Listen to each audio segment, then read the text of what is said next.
Hello everyone, आज हम बहुत इंपॉर्टेंट टॉपिक पढ़ने वाले हैं लैक ओपेरोन। क्लास 12 का चैप्टर 6 का टॉपिक है ये, और इसमें हम पढ़ेंगे कि जीन्स अपने आप को कैसे रेगुलेट करती हैं। Gene regulation. अब कुछ बच्चों को ना पता हो कि जीन्स क्या होती है, तो मैं आपको बता दूं कि हमारी बॉडी की जो जेनेटिक इन्फॉर्मेशन है वो जीन्स में लिखी हुई है, और जीन्स से mRNA बनता है, और mRNA से प्रोटीन्स बनती हैं, और ये प्रोटीन्स हमारी बॉडी में एंजाइम्स की तरह काम करती हैं। बट बहुत इंटरेस्टिंग बात ये है कि बेटा ये एंजाइम्स या ये प्रोटीन हमारी बॉडी में जब भी बनते हैं जब इनकी जरूरत होती है। जब इनकी जरूरत नहीं होती तब ये जीन इस एंजाइम को नहीं बनाती। अब इन जीन को बताएगा कैसे कि कब जरूरत पड़ रही है, कब जरूरत नहीं पड़ रही। फॉर एग्जाम्पल देखिए, जैसे कि आपने कुछ खाया, ठीक है, आपने कोई बिस्किट खाया, अब उसको पचाने के लिए हमारी बॉडी में एंजाइम्स निकलेंगे, ठीक है, स्टमक में, इंटेस्टाइन में एंजाइम्स निकलेंगे, लेकिन वो एंजाइम्स उसी वक्त निकलते हैं जिस वक्त आपने कोई चीज खाई है। उस खाने से पहले या खाना खाने के बहुत देर बाद वो एंजाइम्स नहीं निकलते। क्या करेंगे निकल के? अभी खाना तो है नहीं, जब खाना आता है जब वो एंजाइम्स निकलते हैं। तो इन जीन्स को कैसे पता चलता है कि अब एंजाइम्स निकालना है और अब एंजाइम्स नहीं निकालना? आप इसे अपने घर के एक एग्जांपल से देख सकते हैं कि जैसे कि हमारे घर में मान लो 2 महीने 3 महीने का आटा पूरा भरा रखा है, लेकिन आप उस आटे की एक साथ रोटियां बना दोगे क्या? नहीं ना। आप उस आटे की जब रोटियां बनाओगे जब आपको भूख लगेगी, या ये कह सकते हैं जब आपको जरूरत पड़ेगी तब आप उस आटे की रोटी बनाओगे, अदरवाइज आप उस आटे की रोटी नहीं बनाओगे, इकट्ठी बना के नहीं रखोगे। तो ये जीन्स क्यों इकट्ठे एंजाइम्स बना के रखे? ये जीन्स क्यों इकट्ठे एंजाइम्स बना के रखे? जब जिस एंजाइम की जरूरत पड़ेगी ये जीन जब उस एंजाइम को बनाएगी। तो ये चीज रेगुलेट कैसे हो रही है, ये चीज कंट्रोल कैसे हो रही है कि जब इसकी जरूरत पड़ रही है तभी वो चीज बन रही है। तो ये चीज हमारे अंदर बहुत कॉम्प्लेक्स है, बट आपके लिए हम यहाँ पर इश्चेरिचिया कोलाई यानी कि ई कोलाई में इस चीज को समझाएंगे। बहुत ही सिंपल है ये, ठीक है, यूनिसेलुलर है तो इसमें स्टडी करना बहुत आसान है। तो ये जो लैक ओपेरोन का कॉन्सेप्ट है ये ई कोलाई के लिए है। कौन से साइंटिस्ट ने दिया लैक ओपेरोन? कौन से साइंटिस्ट ने लैक ओपेरोन का कॉन्सेप्ट दिया? याद कर लीजिए, जैकब एंड मोनार्ड।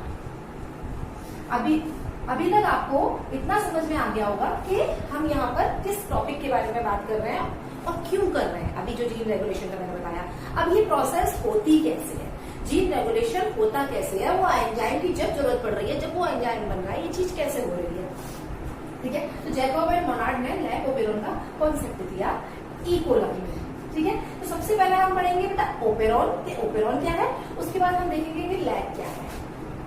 तो चलिए स्टार्ट करते हैं, बहुत ध्यान से समझना है। सबसे पहले बात करते हैं हम ओपेरोन। देखिए ओपेरोन क्या होता है? Group of genes, group of genes that together control a metabolic reaction, a metabolic reaction is called operon। मतलब ओपेरोन क्या है? ओपेरोन जीन्स का वो ग्रुप है जो सारी मिलके एक मेटाबॉलिक रिएक्शन को, किसको? एक मेटाबॉलिक रिएक्शन को कंट्रोल करती है। अभी समझ में नहीं आया? डायग्राम से समझ में आएगा। देखिए ये मैंने यहाँ पर डीएनए बनाया है, और डीएनए में क्या होता है? जीन्स। तो यहाँ पर मैंने बनाई एक जीन्स जिसका नाम रखा मैंने जेड, एक जीन और बनाई मैंने यहाँ पर जिसका नाम रखा मैंने वाई, और एक जीन और बनाई जिसका नाम रखा मैंने यहाँ पर ए, जेड वाई ए। ये 3 जीन्स है, ओके। अभी कुछ और जीन्स भी बनाई है, यहाँ पर बनाया हमने ओ जिसको ऑपरेटर बोलते हैं, एक बनाई हमने पी जिसको प्रमोटर बोलते हैं, और एक हमने बनाई आई जिसे हम प्रेशर बोलते हैं।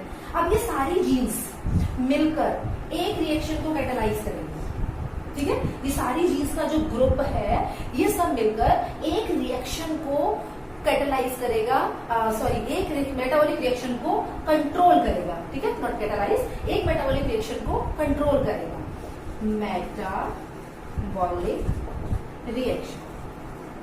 अब कौन सी मेटाबॉलिक रिएक्शन को कंट्रोल करेगा ये? अभी आपको ओपेरोन तो समझ में आ गया ना, ठीक है। Group of genes that together control a metabolic reaction, एक मेटाबॉलिक रिएक्शन को इतनी सारी जीन्स मिलके कंट्रोल कर रही हैं, ये तो हो गया ओपेरोन, ठीक है। इन जीन्स के ग्रुप को हमने कह दिया ओपेरोन। अब कौन सी मेटाबॉलिक रिएक्शन को ये कंट्रोल करेगा? तो मैंने ऊपर क्या लिखा है? लैक।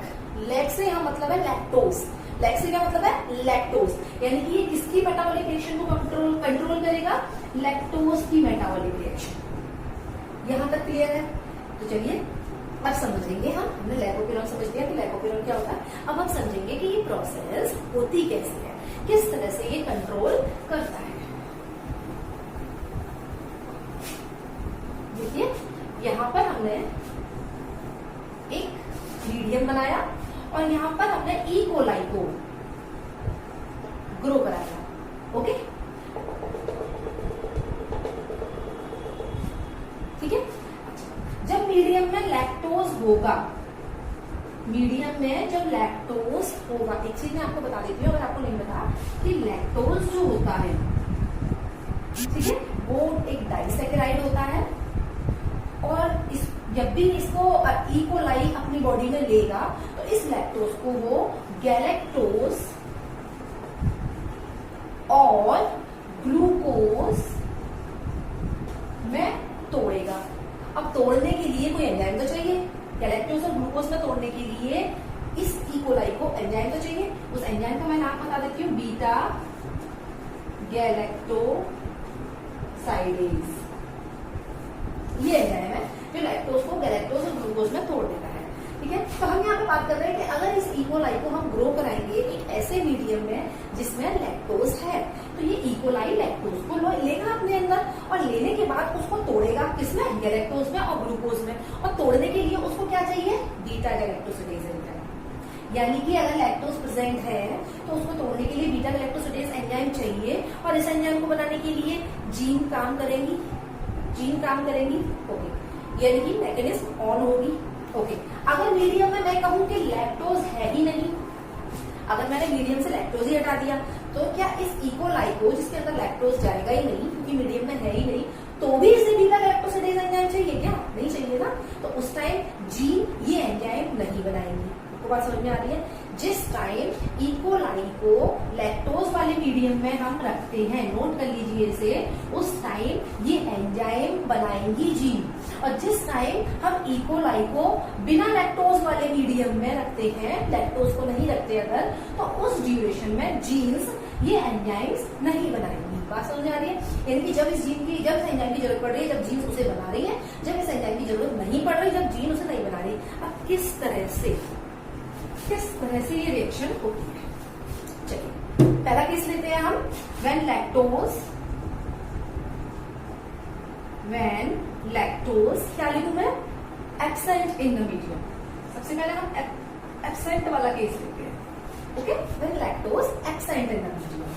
तो ये हमने बनाई यहाँ पर वही जीन्स अभी जो हमने आपको समझाया था ना, ओके। कौन सी जीन है फटाफट बताइए, जेड, वेरी गुड, वाई और लास्ट वाली कौन सी थी, ए। अगर नाम याद नहीं हो रहा तो आप इस तरह से नाम कर लीजिए, जी, किसी लड़की का नाम हो सकता है ये, जी याद रखिए, ओके, जेड, वाई, ए याद रखना इससे आप। देखिए ये 3 जीन्स एंजाइम्स बनाती है। कौन सी जीन्स है ये, जो एंजाइम्स बनाती है। इन जीन्स को हम स्ट्रक्चरल जीन्स कहते हैं, याद रखिए। जो जीन्स एंजाइम बनाती हैं, इन जीन्स को हम बोलते हैं स्ट्रक्चरल जीन्स, ओके। अब इन जीन्स को कंट्रोल करने वाली जीन्स भी होती है यहाँ पर, जो इन जीन्स को कंट्रोल करती है, इनके एंजाइम फॉर्मेशन को कंट्रोल करती है। तो वो कौन सी होती है, यहाँ होती है ओ का मतलब है ऑपरेटर, यहाँ होती है पी का मतलब है प्रमोटर, और यहाँ होती है आई का मतलब है रिप्रेशर। देखिए इसको ऑपरेटर बोलते हैं, इसको प्रमोटर बोलते हैं, इसको रिप्रेशर बोलते हैं। हमने अपनी वीडियो के स्टार्टिंग में दे रखा है, उसे अच्छी तरह से स्टडी कर लेना, उसका स्क्रीनशॉट ले लीजिएगा, ठीक है। अभी आप सिर्फ और सिर्फ पढ़ने पर ध्यान दीजिए, ठीक है, और नोट मत करिए। तो देखिए IPO ऑपरेटर, प्रमोटर और ये रिप्रेशर। अभी क्वेश्चन है कि इसको रिप्रेशर बोल रहे हैं तो इसको आर से क्यों नहीं किया हमने, इसको आपको भी समझ में आ जाएगा।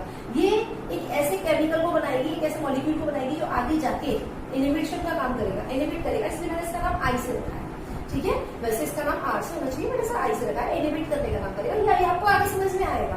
चलिए ये तीनों की तीनों मिलके क्या कर रही थी, स्ट्रक्चरल जीन जो आगे एंजाइम बनाएगी उसको कंट्रोल कर रही थी, इसलिए हमने इसका नाम रखा कंट्रोलर जीन। क्या नाम रखा हमने इसका नाम, कंट्रोलर जीन। चलिए इतना आपको समझ में आ गया, स्ट्रक्चरल जीन, कंट्रोलर जीन। अच्छा, जब हमने ट्रांसक्रिप्शन पढ़ा था तो ट्रांसक्रिप्शन वाले टॉपिक में हमने बताया था कि एक एंजाइम होता है RNA polymerase enzyme. RNA polymerase enzyme किससे जाके बाइंड किया था जब हमने ट्रांसक्रिप्शन वाला पढ़ाया था? आरएनए पॉलीमरेज एंजाइम मैं आपको बता देती हूँ कि प्रमोटर से बाइंड करता है। आरएनए पॉलीमरेज एंजाइम प्रमोटर से बाइंड करता है। तो यहाँ पर मैं एक आरएनए पॉलीमरेज एंजाइम बनाने वाली हूँ, क्योंकि ट्रांसक्रिप्शन की बात हो रही है, एंजाइम की फॉर्मेशन की बात हो रही है। बिना आरएनए पॉलीमरेज के एंजाइम तो बनेगा नहीं। तो ये मैंने बनाया ब्लू कलर से आरएनए पॉलीमरेज एंजाइम। क्या बनाया है ये मैंने? RNA polymerase enzyme. ठीक है, ये मैंने आरएनए पॉलीमरेज एंजाइम बनाया। देखिए आरएनए पॉलीमरेज एंजाइम, ट्रांसक्रिप्शन वाली वीडियो को अच्छे से देखिए। यही एंजाइम जेड, वाई और ए जीन का ट्रांसक्रिप्शन करेगा। ठीक है, और आरएनए बनेगा। उसके बाद आगे चलिए प्रोटीन बनेगी। अगर ये एंजाइम इनका ट्रांसक्रिप्शन नहीं करेगा तो प्रोटीन आरएनए कुछ नहीं बनने वाला। ठीक है, चलिए इतनी चीज आपको क्लियर है। अब एक चीज देखिए कि ये जो आई वाली जीन है, ये हर समय, ये जीन हर समय एक आरएनए बनाती है। उस आरएनए का नाम है रिप्रेशर आरएनए। क्या नाम है उसका? Refresher RNA. ठीक है, ओके। अब ये रिप्रेशर आरएनए क्या बनाएगा? आरएनए क्या बनाएगा? प्रोटीन बनाएगा। तो ये रिप्रेशर आरएनए बनाएगा यहाँ पर प्रोटीन। ये रिप्रेशर आरएनए क्या बनाएगा? प्रोटीन। अब क्योंकि ये रिप्रेशर आरएनए है तो बहुत इजी, इसकी प्रोटीन का नाम भी होगा रिप्रेशर प्रोटीन। इसकी प्रोटीन का नाम क्या होगा? Refresher protein. ओके, इसे हम रिप्रेशर मॉलिक्यूल भी कह सकते हैं। इसके अंदर ये कैपेसिटी होती है कि ये रिप्रेशर प्रोटीन इस ऑपरेटर वाली जीन से जाके बाइंड कर सकता है। इसके अंदर ये कैपेसिटी है, ये रिप्रेशर प्रोटीन इस ऑपरेटर वाली जीन से जाके बाइंड कर सकता है। Can bind with operator gene. अब बेटा अगर ये रिप्रेशर प्रोटीन, ठीक है, इसको मैं ऑपरेटर वाली जीन से जाके बाइंड करवा रही हूँ। यहाँ पर ये रिप्रेशर प्रोटीन ने इस ऑपरेटर वाली जीन से जाके बाइंड कर दिया। ये रिप्रेशर प्रोटीन देखिए ऑपरेटर वाली जीन से जाके बाइंड कर दिया। अब एक बात मुझे आप बताइए कि ये एक प्लेन रास्ता था, ठीक है। अब यहाँ पर कोई चीज आके बाइंड कर गई तो क्या यहाँ आरएनए पॉलीमरेज आगे जाएगा? नहीं जाएगा ना, रास्ता रुक गया उसका। आप खुद देखिए कि ये पहले प्लेन था, प्लेन रास्ता था, खाली रोड था। आरएनए पॉलीमरेज आराम से जाके जेड वाई ए जीन का ट्रांसक्रिप्शन कर सकता था, लेकिन यहाँ पर ये रिप्रेशर प्रोटीन बाइंड कर गई ऑपरेटर से, रास्ते में आ गई एक रुकावट। ठीक है, क्या बोलते हैं उसे? फाटक लग गया रेलवे का। तो यहाँ पर रुकावट आ गई, रेलवे का फाटक लग गया। अब क्या ये आरएनए पॉलीमरेज मूव कर पाएगा? कर पाएगा? नहीं कर पाएगा। जब तक ये फाटक नहीं खुल जाता, जब तक ये आरएनए पॉलीमरेज मूव नहीं कर पाएगा आगे, क्रॉस नहीं कर पाएगा आगे। अब आरएनए पॉलीमरेज अगर आगे क्रॉस ही नहीं करेगा, जब ऑपरेटर को क्रॉस ही नहीं करेगा तो जेड वाई ए जीन्स तक पहुंचेगा? नहीं पहुंचेगा। तो ये यहीं का यही रह जाएगा। अब जेड वाई ए जीन्स तक अगर आरएनए पॉलीमरेज पहुंचेगा ही नहीं तो क्या इन जेड वाई ए जीन्स का ट्रांसक्रिप्शन होगा? नो, नहीं होगा। इसे हम बोलेंगे नो ट्रांसक्रिप्शन। ट्रांसक्रिप्शन नहीं होगा तो आरएनए भी नहीं बनेगा। अच्छा, ट्रांसक्रिप्शन नहीं होगा तो no RNA formation, no mRNA formation. अब बेटा जब एमआरएनए ही नहीं बनेगा तो क्या प्रोटीन बनेगी? ट्रांसलेशन होगा? नहीं बनेगा, प्रोटीन भी नहीं बनेगी। नो प्रोटीन फॉर्मेशन या no translation, no protein formation. अच्छा, अगर प्रोटीन नहीं बनेगी तो प्रोटीन ही तो एंजाइम की तरह काम करती है, तो क्या एंजाइम बनेगा? वही एंजाइम जो लैक्टोज को तोड़ता है, बीटा गैलेक्टोसिडेज एंजाइम, याद हो, जो लैक्टोज को तोड़ता है गैलेक्टोज और ग्लूकोज में, तो क्या वो एंजाइम बनेगा? क्योंकि एंजाइम तो प्रोटीन से बने होते हैं, प्रोटीन ही नहीं बन रही तो एंजाइम कैसे बनेगा? तो यहाँ पर नो एंजाइम। यहाँ पे जितनी भी जगह आपको एंजाइम बोल रही हूँ समझ लीजिए आप प्रोटीन के बारे में ही बात हो रही है, जितनी बार भी मैं प्रोटीन बोल रही हूँ समझ लीजिए आप एंजाइम्स के बारे में बात हो रही है। ठीक है, तो आपने देखा ये रिएक्शन देखिए कैसे कंट्रोल हो रही है कि जब मीडियम में लैक्टोज नहीं है, लैक्टोज एब्सेंट है, उस ड्यूरेशन में एंजाइम नहीं बना, ठीक है, और हमें जरूरत भी नहीं है उस एंजाइम को बनाने की, because lactose absent in the medium. तो इस कंडीशन में जब कोई एंजाइम नहीं बन रहा तो मैं इस रिएक्शन को ऑन बोलूंगी या ऑफ बोलूंगी, बताइए। ऑफ बोलूंगी, मैं इस रिएक्शन को बोलूंगी स्विचिंग ऑफ। ओके, चलिए अब हम देखेंगे कि ये रिएक्शन ऑन कैसे होगी। ये रिएक्शन ऑन कैसे होगी, इसको ऑन भी तो करना है। अरे भाई, ऑन करने के लिए आपको लैक्टोज को मीडियम में डालना पड़ेगा। यानी कि अब हम जो सेकेंड कंडीशन लेंगे वो हम लेंगे when lactose present in the medium. When lactose present in the medium, और रिएक्शन को क्या करेंगे, ऑन करेंगे। लेकिन हम जब भी करेंगे जब हमारा एंजाइम बनेगा, अभी हम कुछ नहीं करेंगे, ठीक है। तो हम देखेंगे अब ये रिएक्शन लैक्टोज जब प्रेजेंट होता है तो ये रिएक्शन कैसे बदलती है, किस तरह से ये रिएक्शन एकदम चेंज हो जाती है और एंजाइम बनता है। तो देखिए इसे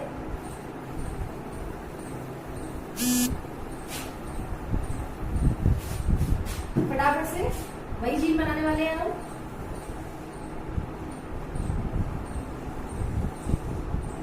हाँ, फटाफट नाम बताइए आप जीन का।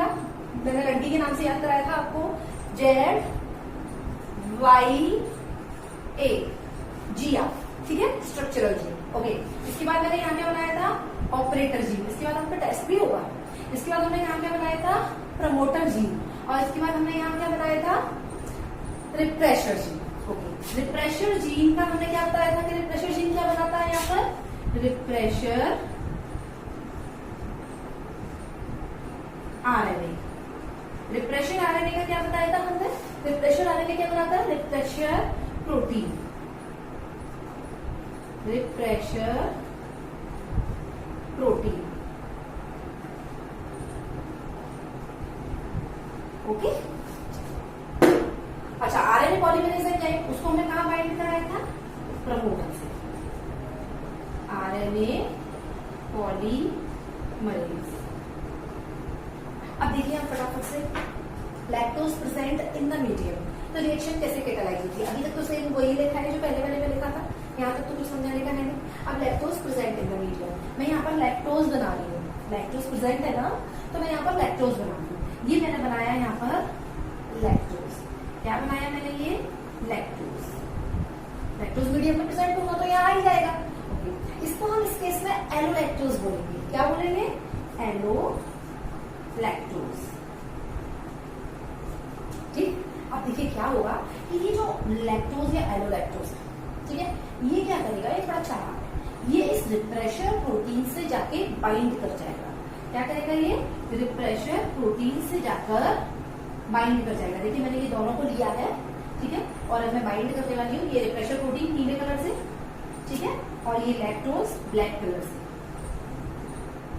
ओके, ये रिप्रेशर और ये लैक्टोज एक दूसरे से बाइंड कर जाएगा। अब बाइंड करके ये क्या करेगा, इसको पता है, ये मैंने ट्रांसक्रिप्शन नहीं होने देती थी, आगे जाके बनाने नहीं देती थी, इसलिए अब ये क्या करेगा, इस रिप्रेशर को खराब कर देगा, डैमेज कर देगा।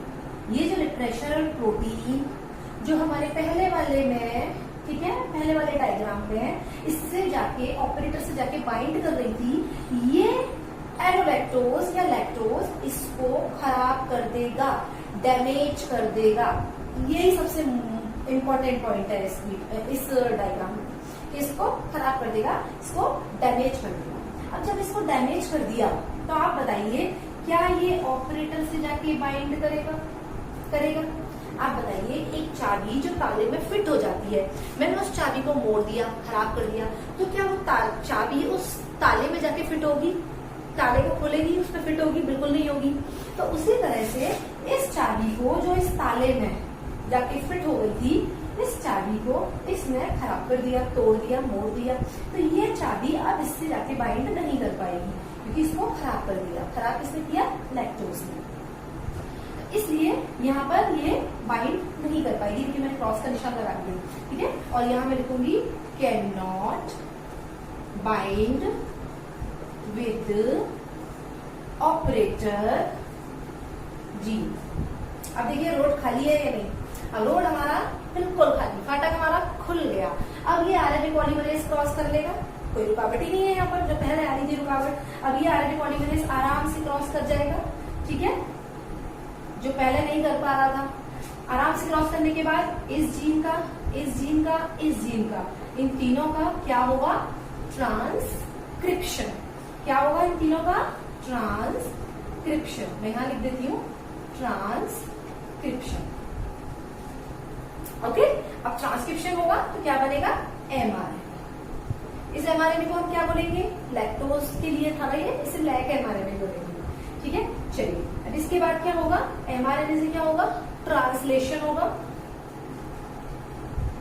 ट्रांसलेशन होगा और प्रोटीन बनेगी। ट्रांसलेशन होगा और प्रोटीन बनेगी। अब देखिए प्रोटीन जो बनेगी इस जीन की अलग बनेगी, इस जीन से अलग बनेगी और इस जीन से अलग बनेगी। आपको तीनों के नाम याद करने हैं और बहुत इंपॉर्टेंट है, एग्जाम में पूछे जाते हैं, बोर्ड एग्जाम में भी पूछे जाते हैं। ठीक है, तो चलिए इनका नाम मैं यहाँ अलग अलग लिख देती हूँ कि कौन कौन सी प्रोटीन बनेगी। देखिए जेड वाली जीन से बनेगी बीटा गैलेक्टोसिडेज। याद आया हो, मैंने लैक्टोज में बताया था आपको, बीटा गैलेक्टोसिडेज। याद रख लीजिए कौन सी जीन से बन रही है? ये जेड वाली जीन से। ओके, वाई वाली जीन से क्या बनेगी? वाई वाली जीन से क्या बनेगी? परमीएज। परमीएज। ठीक है, देखिए जेड वाली जीन से बीटा गैलेक्टोसिडेज, वाई वाली जीन से बन गई परमीएज। कौन सी बची हमारी? ए वाली जीन से कौन सी बनेगी? तो ए वाली जीन से हमारी बनेगी ट्रांस एसिटिलेज। ट्रांस एसिटिलेज। ठीक है, और ये तीनों के तीनों क्या है? प्रोटीन्स है, एंजाइम्स है। क्या है ये? प्रोटीन या एंजाइम्स। तो आपने देखा बेटा कि एंजाइम्स बन गए यहाँ पर। ठीक है, पहली वाली जो हमने रिएक्शन दिखाई थी, जब लैक्टोज एब्सेंट था, जब लैक्टोज एब्सेंट था उस वक्त एंजाइम्स नहीं बन रहे थे, मैकेनिज्म हमारी ऑफ थी। लेकिन यहाँ पर जब लैक्टोज प्रेजेंट है तो उसको तोड़ने के लिए हमें एंजाइम्स की जरूरत पड़ रही थी और वो एंजाइम्स यहाँ पर बन रहे हैं। किस तरह से बन रहे हैं ये पूरा हमने बता दिया। एंजाइम्स बन रहे हैं तो यहाँ पर हम मैकेनिज्म को क्या करेंगे? ऑफ करेंगे या ऑन करेंगे? जब नहीं बन रही थी तो ऑफ था, अब एंजाइम्स बन रहे हैं तो इसको हम करेंगे ऑन। यानी कि जब मीडियम में लैक्टोज प्रेजेंट है तो देखिए रिएक्शन अपने आप ही ऑन हो जाती है, और जब मीडियम में लैक्टोज एब्सेंट है तो रिएक्शन अपने आप ही ऑफ हो जाती है। यही इसी को बोलते हैं जीन रेगुलेशन। क्या बोलते हैं? Gene regulation. हमारी बॉडी में भी इसी टाइप की कई सारी प्रोसेस होती है और भी कई टाइप से जीन रेगुलेशन होता है। आई थिंक आपको जीन रेगुलेशन अच्छी तरह से समझ में आ गया होगा। अब फटाफट से इसका एक छोटा सा टेस्ट कीजिए। चलिए स्टार्ट करते हैं फटाफट से आपका टेस्ट। अभी जो हमने पढ़ाया है कुछ नहीं है, बस उसका रिवीजन के लिए हम टेस्ट कर रहे हैं। ठीक है, इससे आपको याद हो जाएगा थोड़ा सा, जो थोड़ा बहुत आप भूल गए होंगे। चलिए फटाफट से बताइए मुझे कि जेड वाली जो जीन थी, ठीक है, वो कौन सा एंजाइम बना रही थी? जेड वाली जीन कौन सा एंजाइम बना रही थी? यहाँ पर हमें बताना है। याद कीजिए 1 2 3 beta galactosidase. Beta galactosidase. Okay, चलिए नेक्स्ट वाई वाली जीन कौन सा एंजाइम बना रही थी? 1 2 3 वाई वाली जीन कौन सा एंजाइम बना रही थी? परमीएज। परमीएज। ओके, ए वाली जीन कौन सा एंजाइम बना रही थी?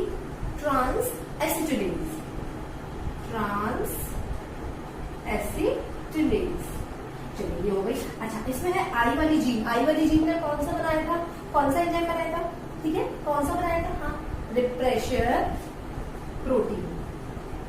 Refresher protein. आई वाली जीन ने कौन सा बनाया था? रिप्रेशर प्रोटीन या रिप्रेशर मॉलिक्यूल। अच्छा, वेल लैक्टोज प्रेजेंट, जब लैक्टोज प्रेजेंट होती है तो रिएक्शन ऑन हुई या ऑफ हुई? सिंपल, जब लैक्टोज प्रेजेंट था तो उसको बचाने के लिए एंजाइम निकले थे, तो एंजाइम बने थे तो उसको रिएक्शन ऑन, स्विचिंग ऑन। अच्छा, वेल लैक्टोज एब्सेंट तो रिएक्शन क्या हुई? ऑन हुई या ऑफ हुई? जब लैक्टोज है ही नहीं तो उसको बचाने के लिए एंजाइम भी नहीं बने थे, तो रिएक्शन क्या हुई हमारी? ऑफ हुई। चलिए सुनिए, लैक्टोज बाइंड विद, लैक्टोज ने किसके साथ बाइंड किया था? जो लैक्टोज आया था बाहर से, ठीक है, वो किसके साथ बाइंड किया था? रिप्रेशर मॉलिक्यूल के साथ, समझाया था। ओके, तो लैक्टोज किसके साथ बाइंड किया था? Refresher molecule. Okay, refresher bind with, refresher किसके साथ बाइंड करता है? रिप्रेशर यहाँ पर आता नीचे की तरफ, तो किसके साथ बाइंड करता है? ऑपरेटर वाली जीन से। पार्टनर लग गया था, याद आया कुछ? किससे बाइंड करता है? Operator gene.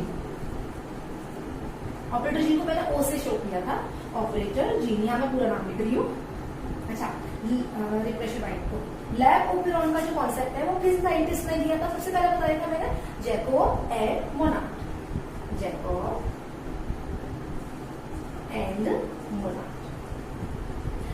ठीक है, इस पर देखिए आपके बोर्ड एग्जाम में क्या है, मैंने जो आपको डायग्राम बनाकर दिखाया है, इस तरह का डायग्राम आपको बनाकर दे दिया जाएगा और उसमें कई सारे पॉइंट गायब कर दिए जाएंगे और ABC नाम करके ऐसे लिख दिया जाएगा और आपसे पूछेंगे A क्या है, B क्या है, C क्या है। ठीक है, तो इसके आपको इस तरह से आंसर देने हैं और ये सिंपल जो रटने वाली चीजें हैं वो आपको इसमें याद करनी पड़ेगी। आई थिंक आपको लैब ओपेरॉन बहुत अच्छी तरह से समझ में आ गया होगा। अगर आपको ये वीडियो अच्छी लगे तो इसे लाइक करिए, शेयर कीजिए और सब्सक्राइब कीजिए और हमें कमेंट करके जरूर बताइए कि आपको ये वीडियो कैसी लगी। Thank you very much.